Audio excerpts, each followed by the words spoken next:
రాజకీయాలు ఏ విధంగా తోచుకుంటే బయలుస్తుంది.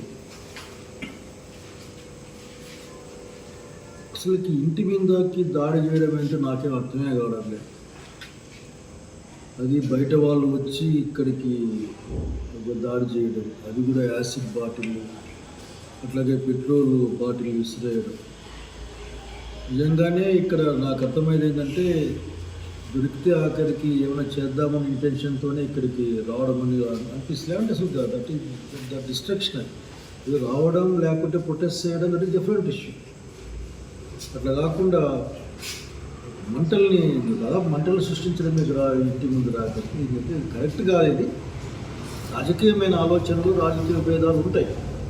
వాటిని ప్రజాస్వామ్యబద్ధంగా ఎవరైనా సరే దాన్ని మారుకోవచ్చు, లేదంటే ప్రజాస్వామ్యబద్ధంగా రాజ్యాంగబద్ధంగా దాని సందర్భంగా చూసుకోవచ్చు. ఇటువంటి వాటిని అందరూ ఖండించాల్సిన అవసరం ఉంది. ఇటువంటి ఒక ప్రవర్తన అనేది ఇది కండెమబుల్. ఇది నాకైతే చాలా బాధేస్తుంది ఆఖరికి. అసలు ఏంటి దీంట్లో, ఇది కక్ష కూడా కాదు, కుట్రపూరితమైన ఒక దాడి ఇది కనుక దీన్ని ఖండిస్తూ ఉన్నాం.